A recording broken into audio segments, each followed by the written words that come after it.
Hi hello, ഇന്ന് നമുക്കൊരു വാട്ട ഇഡ്മയുടെ ചെയ്താലോ. ഇന്ന് രാവിലെ തന്നെ കഴിച്ചത് പുഴുങ്ങിയ പഴവും പിന്നെ കട്ടൻ ചായയാണ് കേട്ടോ. കട്ടൻ ചായ എനിക്ക് ഭയങ്കര ഇഷ്ടമാകും, പാൽച്ചായ എത്ര താല്പര്യമല്ല. അത് കഴിഞ്ഞ് ഞാൻ എന്ത് ചെയ്ത് രാവിലത്തെ നാസ്ത കഴിച്ചതാണ്. നാസ്ത എന്ന് പറഞ്ഞാൽ പത്തിരിയും മുട്ടക്കറിയാണ്. മുട്ടക്കറി എൻ്റെ ഫേവറേറ്റ് ആണ്. അപ്പോൾ ഞാൻ എന്തായാലും കുറച്ച് കഴിച്ച് വൈകുന്നേരമൊന്നും കഴിക്കൂല, കുറച്ചേ കഴിക്കൂ. പിന്നെ നമ്മൾ ഉച്ചക്കേക്ക് എന്താണെന്ന് വെച്ചാൽ പപ്പടം ഉണ്ട്, അത് കഴിഞ്ഞ് കൊഞ്ചം ഫ്രൈ ഉണ്ട്, പിന്നെ കൊഞ്ചിൻ്റെ ഗ്രേവിയും ഉണ്ട്. അപ്പോൾ അതൊക്കെ കൂട്ടി ഒരു പിടി പിടിക്കാൻ വിചാരിച്ചു. പറിച്ചിലൊന്നും നോക്കണ്ട, പിടി പിടിക്കാൻ നോക്കൂല. കുറച്ച് കഴിക്കുമ്പോഴേക്കന്നെ എനിക്ക് മതിയാവും. ഞാൻ വളരെ കുറച്ചേ കഴിക്കുള്ളൂ. പിന്നെ കുറച്ചിപ്പം തടിച്ചതുകൊണ്ട് ആകെ ടെൻഷനാണ്. പിന്നെ ഇനി തിന്നാൽ തടിക്കുമോ എന്നുള്ളൊരു പേടിയുണ്ട് എല്ലാം കുറച്ചേ കഴിക്കുള്ളൂ. പിന്നെ തോനെ വെള്ളം കുടിക്കും. അപ്പോൾ ഒരു കുപ്പിയിൽ വെള്ളം കൊണ്ടുവച്ചാണ് കേട്ടോ.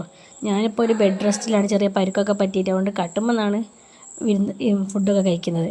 കുറച്ച് കഴിച്ചപ്പോൾ എനിക്ക് അച്ചാറിനെ മിസ് ചെയ്തു, കാരണം എല്ലാപ്പോഴും അച്ചാർ കഴിക്കുന്നുണ്ട്. അച്ചാറും കൂട്ടി കഴിച്ചു. വൈകുന്നേരത്തേത് മിച്ചറും ചായയും ബിസ്ക്കറ്റും ഒക്കെ ഉണ്ട്. അപ്പം അതിൻ്റെ കൂടെയും കട്ടൻ ചായ തന്നെയാണ് എൻ്റെ ഫേവറേറ്റ്. കട്ടൻ ചായയാണ്. അങ്ങനെ ബിസ്ക്കറ്റ് ചായയിലൊക്കെ മുക്കി കഴിച്ചു. പിന്നെ കുറച്ച് മിച്ചറൊക്കെ എടുത്ത് തിന്ന്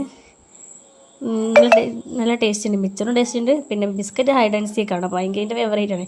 പിന്നെ മക്കൾക്ക് വേണ്ടി 2 പാത്രത്തിലൊക്കെ ആക്കി കൊടുത്ത് മക്കൾക്കും ചായയൊക്കെ കൊടുത്ത് രണ്ടാളും ചായയൊക്കെ കുടിച്ച് നല്ല ഹാപ്പി ആയിട്ടിരിക്കുകയാണ്. അങ്ങനെ കുറച്ച് കഴിഞ്ഞ് പിന്നെ രാത്രിക്കത്തെ ഫുഡായല്ലോ. രാത്രിക്കത്തെ ഫുഡ് എന്ന് പറയുന്നത് ഉച്ചക്കത്തെ ഗ്രേവിയും പിന്നെ മുട്ട വറുത്തതുമാണ് കേട്ടോ.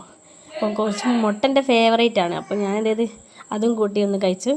പിന്നെ ഇപ്പോഴും അച്ചാർ എടുക്കാൻ മറന്നുപോയി. അപ്പോൾ ഞാൻ എന്ത് ചെയ്ത് കാലി അയക്കുക, എന്നാലും പഠിച്ച് തൊട്ടാലോ എന്ന് വിചാരിച്ചിട്ട് അച്ചാറൊക്കെ എടുത്തു.